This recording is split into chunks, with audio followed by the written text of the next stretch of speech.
Aloha and welcome to season one, episode 9. That's right, 9 episodes of Figments, the Power of Imagination. Today's going to be a fun one, I guarantee it, because we're going to talk about imagining better baseball with a great friend of mine whom I'll introduce in a bit, and how he changed the game, a game that we both love, and hopefully we've got some baseball fans out there. But frankly, before we go into this episode, I do have to issue a viewer advisory. This episode may contain explicit discussions of math. We may mention numbers, variables, and equations in a way that some might find upsetting. So, like me, for example, the political science major. So, let's welcome, with that warning, viewer discretion advised, my great friend, Colonel U.S. Air Force retired Ross Rowley. Aloha, Ross. Aloha, Fig. It's great to see you again. Thank you for this Likewise. opportunity. And Ross and I see each other regularly on the golf courses. The viewers know I'm in a slump, and he's got a deck being built. If you hear that, I'm funding a major portion of that, it seems like right now. But we see each other a lot, and we know each other. And of course, Kim, his wife, truly the definition of a better half, was on an earlier show on imagining recovery. So you see Ross and I on the golf course where we spend most of our time together, but coincidentally, we're in baseball kind of gear because we both love the game. Ross is a Cardinals fan. Show him your shirt, Ross. I don't know if they can see it, but there it is. Very nice. Yep. And I'm a Brewers fan. Got my small M right there. I got to get a new logo shirt now that they've changed logos. But we love the game, and we'll talk about how Ross's interest in fact, life of math and numbers affected Major League Baseball. So, Ross, I've got to ask you first the question that probably gets asked of any person who chooses to be a mathematician. What is wrong with you? I would like to say what is right with me, because math opens up a whole world of possibilities. You can't imagine, if you're good at math, how many other things you can be good at. I'm doing cybersecurity of industrial control system work right now, and it's not above my intellectual capacity because I understand the math behind it all. I guess in a negative way that it says a lot about me too, but I'm okay with that. You seemed like a normal child from the picture I've got here. If you might have been dreaming about math at the time, maybe baseball, maybe both. I know what I was thinking about for most of my youth, and we won't go there. But did this interest in and love for math happen early? Did you know it was something you just felt in school, or Not what? really. I mean, I learned math through baseball, and we'll talk about that later. But when Okay. I got to the Air Force, and I got all A's, you probably didn't have to do that at the University of Wisconsin. So there was no differentiation between um, my grades in high school. But I had high SATs in math, my verbal SATs were low. But when I got to the Air Force Academy, I initially declared a chemistry major, and I was really struggling with chemistry. I thought I could use it to blow things up and make better chemicals and all that. But it wasn't interesting to me, and I was getting C's there and A's in math. And that's when I decided, I got to switch this. So I flipped over to become a math major. Yeah, well, I did applied physics. You probably don't know that. I applied, 500, 2,000 pounds of high explosives to various targets and did, in fact, blow them up, but I could never have built those bombs. So here you are, Ross, as a young cadet, and then later your retirement from the Air Force in 2008 with the lovely Kim. And that was also your life in the Air Force, right? And you didn't. I mean, we know he's the math officer. Who's the math officer in this fighter wing? But you used math, and then you actually taught it at the Air Force Academy. And I know there were people in your classes at the academy like me who struggle with math, frankly. And I've gotten to the point where I use it. I am kind of a spreadsheet geek like you, but um, how did you reach people like me as a math professor at the Air Force Academy?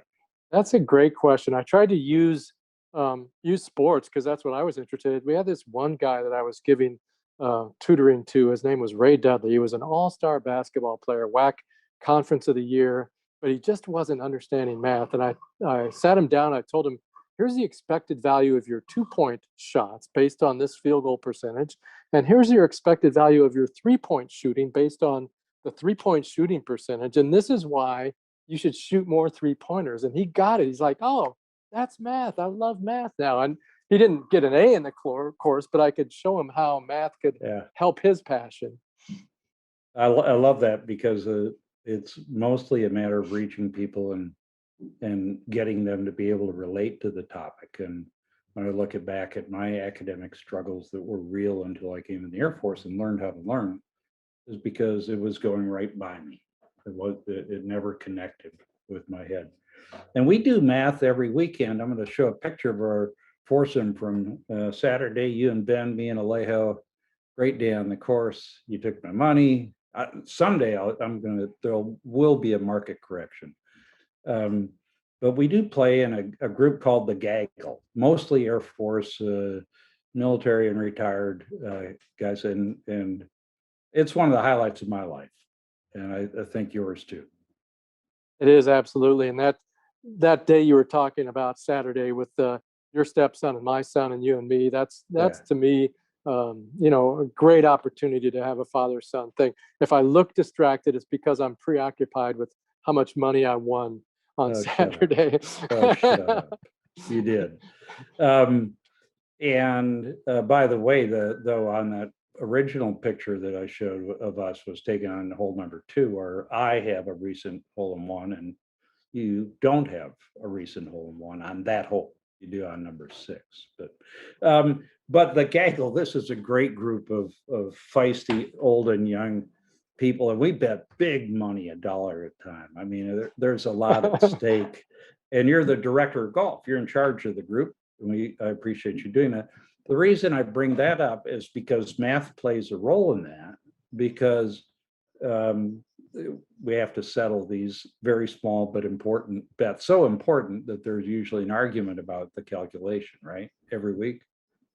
Well, pretty much every week. And I had the opportunity to use my math skills in golf because of COVID. They said, don't exchange money during COVID. So I came up with a system using my iPad and Excel spreadsheet, and you named it Gaggle Bitcoins, which I thought was brilliant. And so I kept track of everybody's wins and losses and their scores and everything on this Excel spreadsheet and updated it all the time. But what I found out 2 weeks ago, when we stopped using the Bitcoin, we decided, we can do cash again. People forgot how to exchange cash. They did. This is a very simple ritual with salt shakers holding down bills on the table for various small wagers, folks, totally legal. But we lost that core competency. And that's kind of funny. The Gaggle Bitcoins sadly highlighted your new work in cybersecurity, because if you weren't doing that, I might have succeeded in my hacking attempts to erase my debts in the Gaggle Bitcoins. And does math help you at golf? Now, I've seen your good days and your bad days, but are you thinking about probabilities as you choose a strategy or a shot when you step up to the ball? Yes, and one of our favorite games is Wolf, where you have to pick a partner. Math goes into that calculation. That's why I hate that game. Because there's various people that get strokes and don't get strokes. So who do you pick for a partner? Do you pick a guy who had a bad tee shot, but he's getting a stroke? And so, I constantly try and optimize that problem. Yeah, cool. Well, we're going to talk about baseball, because that's really why we're here in just a second. But first, I'd like to tell you what's coming up in a week from today. I'm going to start Figments on Reality. It's going to be a commentary show, apolitical, not apolitical, one word, apolitical commentary, because I don't do politics in public, just like I shouldn't do math in public, for reasons I'll probably talk about during that show. I'll talk about the issues of the day. I might talk about tensions in Taiwan, or any of the other issues going on, the mask CDC mandate, as the state is looking at it. But again, from an apolitical perspective, I'll probably tell some stories. I have great stories, right, Ross? You do. Thank you. I did not pay him for that. And probably get some guests on future episodes. So every other week, Figments on Reality will appear at 10 a.m. Hawaii Standard Time on Think Tech Hawaii. And then Figments, The Power of Imagination, this kind of episode, will appear at 2 p.m. on the alternate Mondays. And they'll also be on my YouTube playlist, and I'll try to make sure that we put both types of episodes on the playlist so as to avoid confusion. So let's get back to Ross Rowley, the man who changed baseball, or at least played a part in it. Ross, you and I were never baseball stars, but we both love the game. What do you love about the game without mentioning math? Oh, shoot. I got to mention math, because what I love about the game is it's not a small sample size. In football, you play 16 games, and in basketball, you play 80, but there's 162 games. And so over an entire season, you can get a pretty good statistical reliability on what a player's performance is. Yeah, I find myself about every day there's a game during the regular season saying, why are you so upset or happy about 1/162nd of the season? And we both have heroes, right? And from the game that we've talked about, mine. First of all, here's a great picture of you and Ben at a baseball game. I almost forgot to show that. And then me with a friend of mine, Bob Euchre, just a bit outside. There's no experience like going to a ball game because it lasts, as Alejandro would say, an eternity. You're there for a while, right? And I enjoy that. I miss going to see the games. But let's move on to your heroes. You know from my last week's episode, Ross, that Hank Aaron is my hero. He's still my favorite baseball player. There are many others that I think of. Sadly, one of them is from your team. I love and hate watching Yadier Molina play because he's so intense. I mean, every minute, every second of every game. But he usually does things that don't help the Brewers. So you gave me a choice between Bob Gibson and Lou Brock, right? As your heroes. What did you like about Lou Brock? Because I'm going to talk about Bob Gibson in a minute. Okay, yeah, Lou Brock was, well, I grew up in the 60s, and where I grew up in Seattle, there was no baseball team. And but every summer we went to the family farm. My mom grew up on a farm in Illinois outside of St. Louis, and we went to ball games there, and I just listened to the radio and watched as many games on TV as I could. And my daughter, when Lou Brock passed away, Renee gave me this Lou Brock vintage jersey, which I thought was good. And I've got a Lou Brock baseball. But I want to say something about Henry Aaron. Awesome ball player. But did you know that for many years, decades even, he and Kareem Abdul-Jabbar shared a former Milwaukee Buck. Yeah, absolutely. Shared an interesting fact. They were both first in the alphabet of Baseball Reference and Basketball Reference, or the Basketball Encyclopedia, whatever it was. And Abdul-Jabbar was the scoring leader, and Henry Aaron was the home run leader, while they were both number one alphabetically. Yeah, and that was when Kareem Abdul-Jabbar was still Lou Alcindor, or as Abdul-Jabbar, as Lou Alcindor. Well, he retired as the king of scoring as Abdul-Jabbar, but when he was a Buck, he was Lou Alcindor. Along, I think Oscar Robertson and Bobby Dandridge were on those teams, and they won a championship, did they not? They did. And man, what great sports. I've got chicken skin because I love sports. But Bob Gibson was an imposing pitcher, and I happened to find the other day, and I shared it with you by text, a quote that I'm going to read. I don't usually read on Figments, but this is such a great quote. This is Hank Aaron talking about Bob Gibson. He says, it's as told by Dusty Baker, another great player, great guy. I've met him once. But Hank Aaron told me, don't dig in against Bob Gibson. He'll knock you down. He'll knock down his own grandmother if she dared to challenge him. Don't stare at him. Don't smile at him. Don't talk to him. He doesn't like it. If you happen to hit a home run, don't run too slow. Don't run too fast. If you happen to want to celebrate, get in the tunnel first. And if he hits you, do not charge the mound because he's a Gold Glove boxer. And Dusty says, I'm like, damn, what about my 17-game hitting streak? That's the night it ended. That's baseball, man. That's the inner drama of baseball. Well, and so you're asking before, what do I like about it? Those individual pitcher batter matchups and how important each strike is in each at bat. One other thing about Henry Aaron, I've got a cousin who is a huge Henry Aaron fan. And when Henry Aaron was trying to break Babe Ruth's record, he went on the road and was in the outfield in Cincinnati for the opening. Yeah. He was going to be there. So he was in Cincinnati, and then he went to Atlanta, and he actually held up a bed sheet with a big target on it in the outfield and left field. If you ever see the famous home run, the 715th, look for that bed sheet. But the ironic thing is that I had a poster of the Henry Aaron home run in my boyhood home with that bed sheet. And I didn't know until years later that he was there and he was holding that target.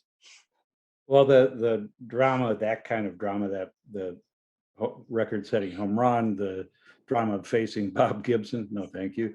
That's the beauty of baseball and the intricacy that gives you your sample size, both in one game and in one season, or a 7-game series, is what I love about it. And part of my affection for the sport comes from a guy named Dwayne Decker, who, I don't know if you may be too much younger than me. He wrote baseball books for boys, and he was a maternal step grandfather, I think, something like that. It was a complex relationship. My mom's mom was married a few times,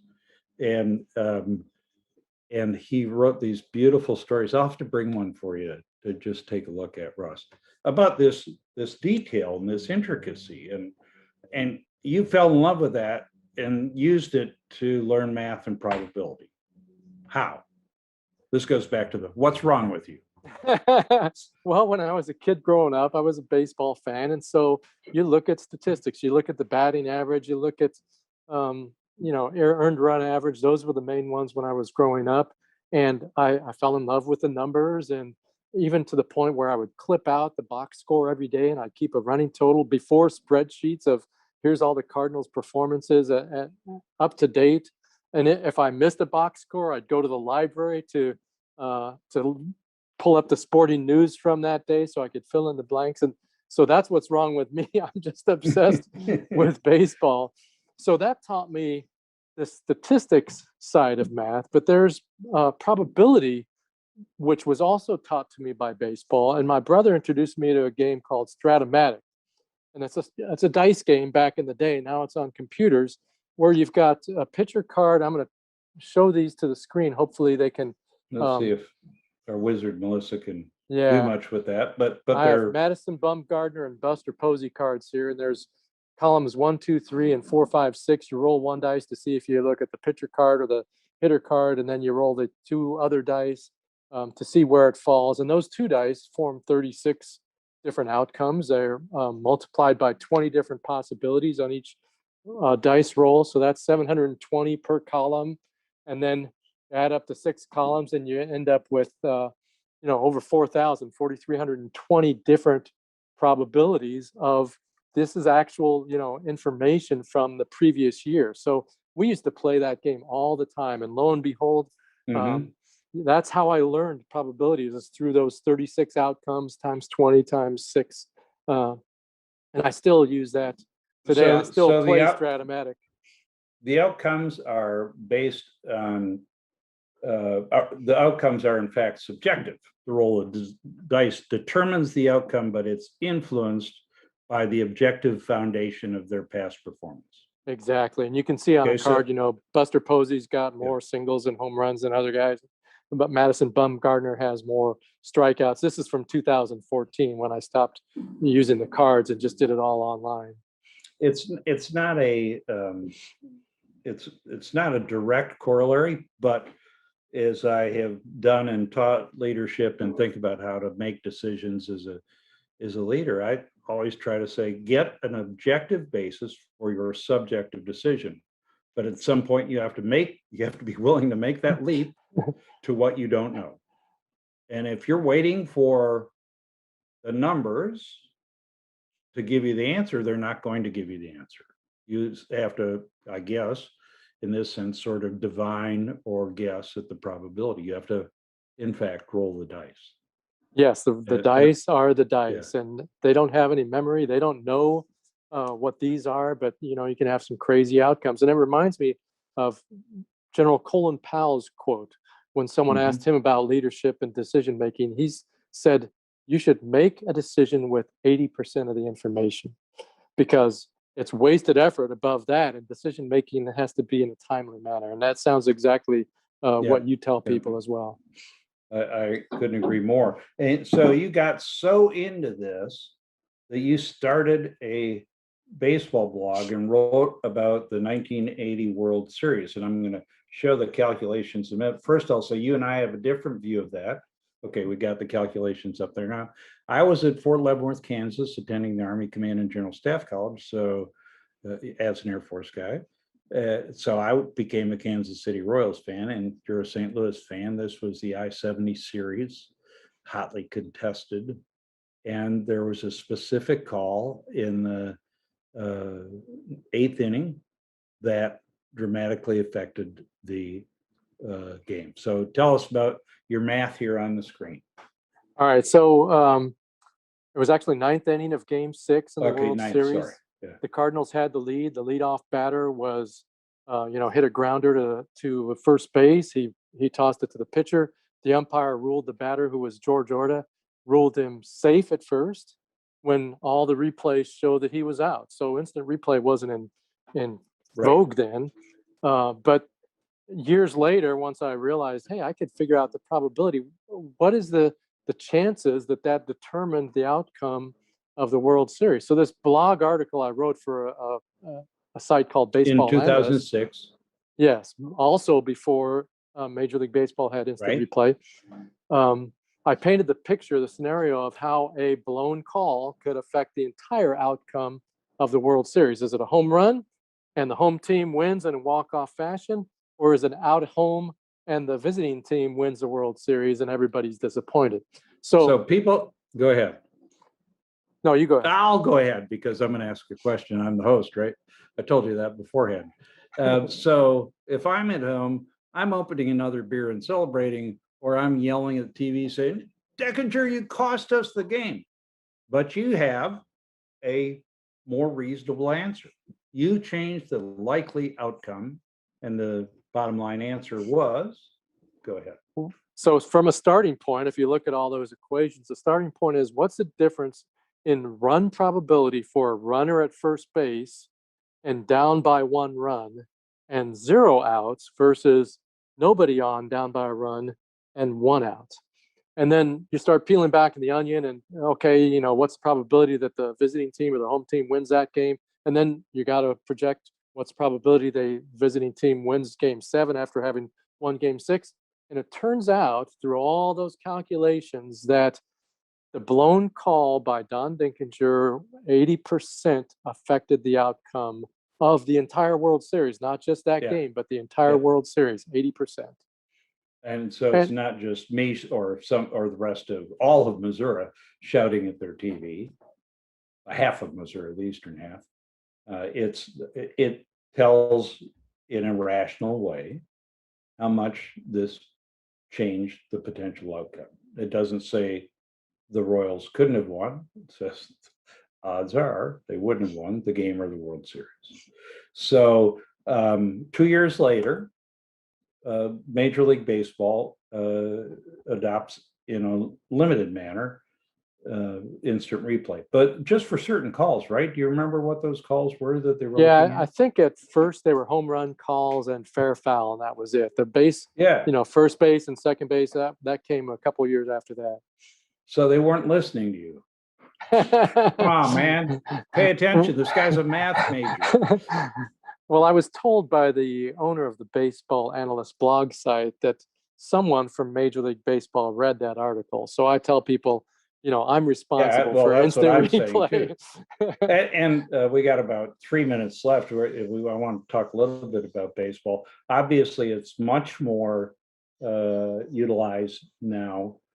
They've got the Starship Enterprise to look at when it comes to their replays, and they examine almost everything. I get frustrated with what they don't examine sometimes, but and they still miss calls sometimes, but there's still there are antibodies out there that hate instant replay, and to me, it's you try to get it right, and if you can get it right, you do. What do you think? Oh, I agree. And I think I'm hoping for the day when there's robo umps that call balls and strikes. That's the next thing I want to see. Yeah, we've talked about that on the golf course. I'm kind of bipolar on that. One day I like it when the calls go against my Milwaukee Brewers, and the next day when we get the benefit of a generous strike zone, I think it's a bad idea. The only thing, and it's the complexity of baseball again, the only thing that I would miss is the variability of hitters adjusting to strike zones. So if you could skew the robot a little bit and sort of randomize what edges you get or you don't get, I'd be for that. I won't name any umpires' names, but I'm thinking of a couple that are just sort of random. Okay, that's a ball. No, it's a strike. Next time it's a ball. I wouldn't miss that. What's the Yes. worst blown call in the history of baseball that you're aware of? Well, it has to be the Don Dinkinger call. I mean, analytically, 80% is pretty high from affecting the entire World Series. So Yeah. there was one I was watching a telecast the other day, and there was a ball like a foot above the zone that the umpire called a strike, and the announcers and the dugout were like, what just happened? Did he see the same thing that we saw? And on one of my favorite websites, it's called Fangraphs. There was an Arthur. He's moved on to a baseball team, but he would do like a monthly article on the worst strikes and the worst balls analytically for that month. The call that I think of is the one that cost a perfect game, and I'll think of the pitcher's name later in Detroit. Armando Galarraga.